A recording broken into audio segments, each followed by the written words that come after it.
And we're back again. And I think Ann Webster, MP, Dr. Ann Webster, I think she's fantastic, a friend of the family from Sunraysia, but a great proponent for pushing what is important in the bush.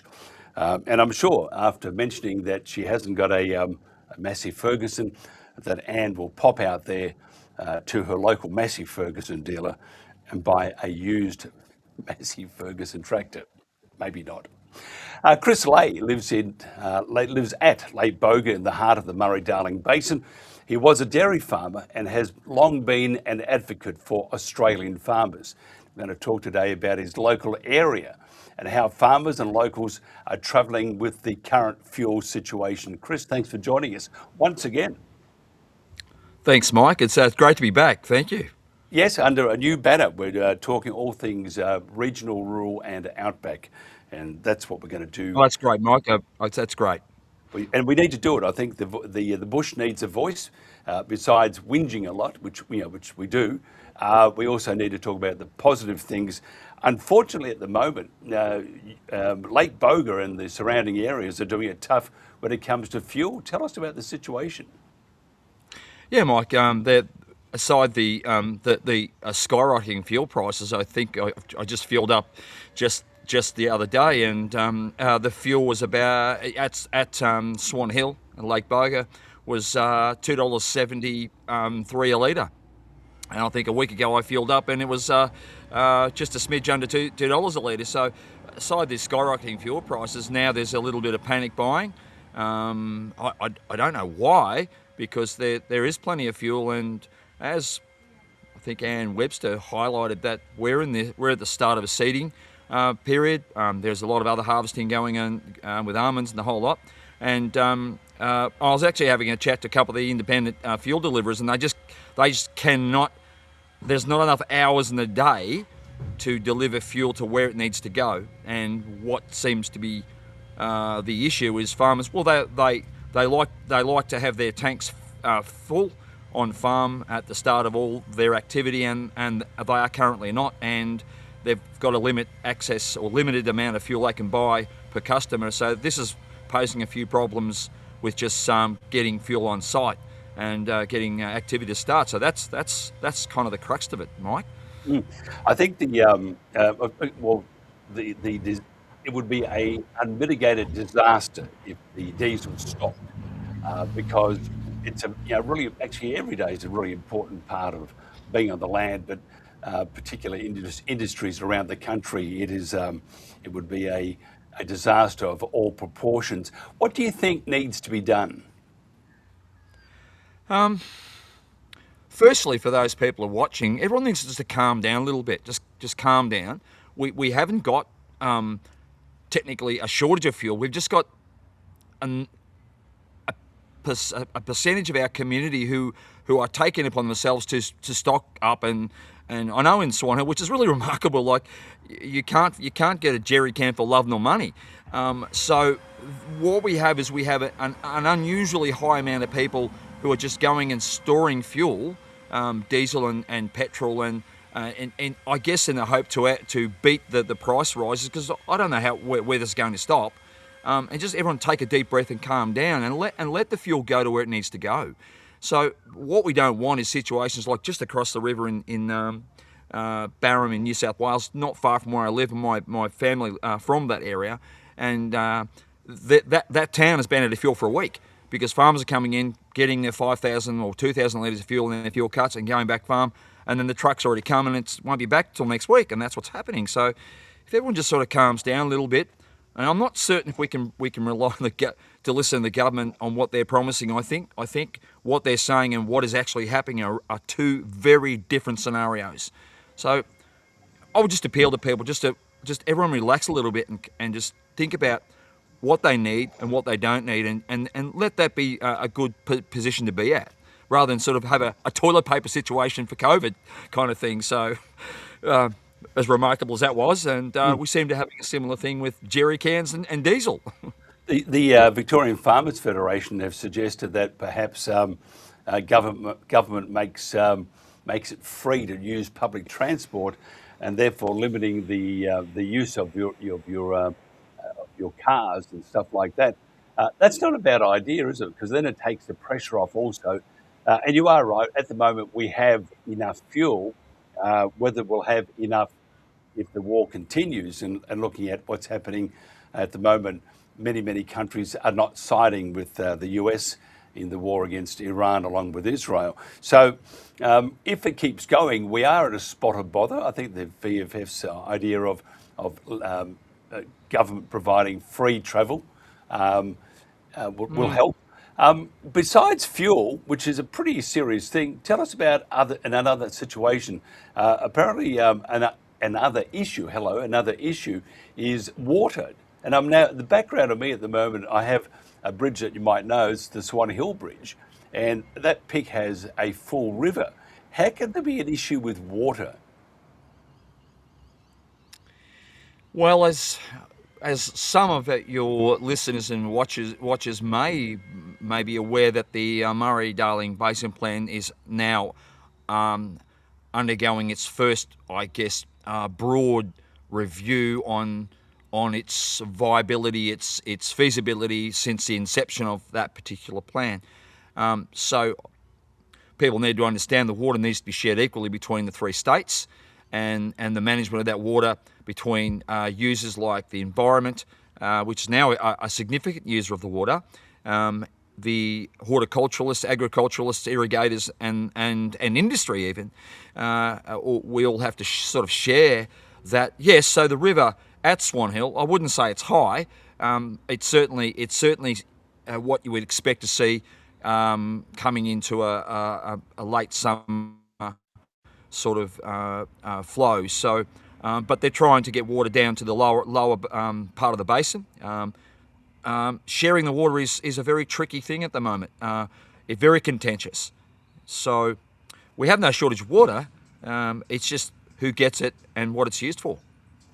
Yeah, we need to, again, we have, and that's always been an issue, the water allocation, who gets what, and it really hasn't changed. What do farmers want? What's their main beef at the moment? Well, what farmers want, and I wouldn't say it's a beef, it's just a constant awareness that we just need security in water allocations.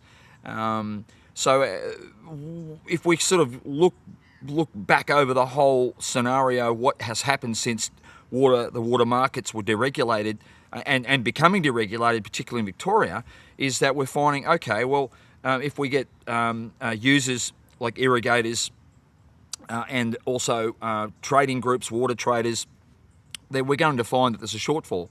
And that might seem a logical thing to do, is to account for every single drop of water, either in savings and efficiencies, or in what you do with your water, whether it's growing pasture for dairy farming, whether it's growing rice in the riverina, or whether it's growing fodder for cattle and those sorts of things, or blowing everyone's mind is agroforestry at the moment. So what we need to be looking at is the security of that water, what we need to be putting water towards.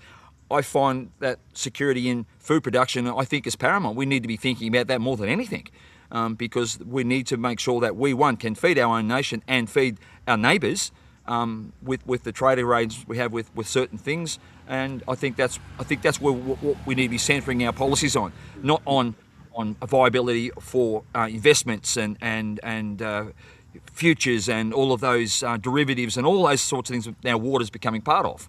Mm. Yeah, Australian farmers do feed Australia, and perhaps the politicians should have that, the Chinese water torture, farmers feed Australia. And maybe I think a really simple way to keep the awareness is just people in public ask yourself or your friends, or where do you think your food comes from? Mm. Have a guess. It just doesn't turn up in the supermarket. And now onto some positive things. We need you to tell us about, because we have many watching it all over Australia. You may not be familiar that Lake Boga and Swan Hill is the epicentre of water skiing and this epicenter of tourism in Australia. Tell us about Lake Boga and Swan Hill. Well, you're right. I live in Lake Boga, and it is considered to be one of the jewels of the northwest Victoria. You know, it is an amazing place to be living on.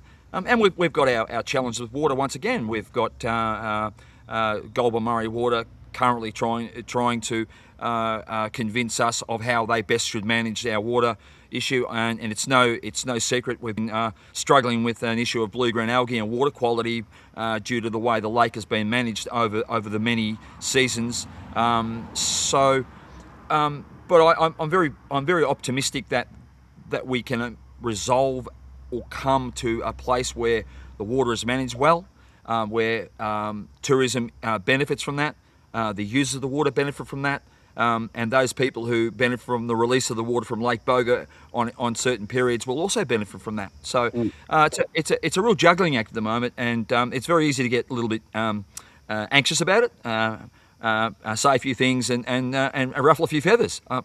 As you know, I've done that a couple of times. You do, and you should keep doing it. I think the world needs a feather ruffler, and you're it. You're the feather ruffler from Sea Lake Boga. Now, if somebody wants to get hold of you, Chris, and we'll do more of these because I think it's important that we find out what's happening in particular regions around Australia. Someone wants to get hold of you. How do they do that? Yeah, look, they can either Google me. I'll come up as a citizens Australian Citizens Party candidate, but also my contacts are publicly available. My email, what have you, it's available. That's how you can find me. Contact the Citizens Party. That is probably the best way. As an ex-dairy farmer, I mean, what time did you get up in the morning, just by the way, when you were a dairy farmer? Well, it varied. What with the old school dairying that we had, it was very early. It was about 5 in the morning. But when we built a new plant and started and modernised the farm, we got up at a sensible time. Because we had the capacity to deal with our large herd, and but still early morning when you talk about dairyman's time, you know, between 5 and 7 in the morning, and you generally retire somewhere around midnight. That's right. Do you miss you know who owns the farm on Christmas Day? That's right. You get out there and start milking. Do you miss it? Do you miss that way of life, or are you sort of glad that you can sleep in when you want to sleep in at your age? Look, I don't miss the early rises, although the sunrises in our part of the world are absolutely glorious, and I try and take as many photos of every sunrise. I miss that part of it, I guess. The hard slog of dairying that's unrelenting. I look back and I say, how do I get through that? But wise management and you get people around you who are reliable employees to help you through that, because you can't take that on yourself. But I miss the country life, although I'm very fortunate. I live in a very beautiful rural environment for my children to grow up by, and I sort of. When I left the farm during those difficult times, it was like a death in the family. It took me a long time to recover from that, Mike. Yes, and, I'm sure it would have taken you about 5 minutes. 5 minutes in a beer, it's all done. Yeah, that's right. It's incredible, isn't it? Look, always, as I said, always a pleasure chatting. We'll do more of these things. Chris Lahy from Lake Boga in Victoria. That's it for our show today, folks. We've just about finished and wound up. Behind me, as I mentioned before, it's the bridge at Swan Hill. And that picture of the river seems fairly full, but it's an older pic. Until tomorrow, until we do this again tomorrow at midday, have a great day, drive carefully, be kind to your neighbours. This is the Country Telegraph.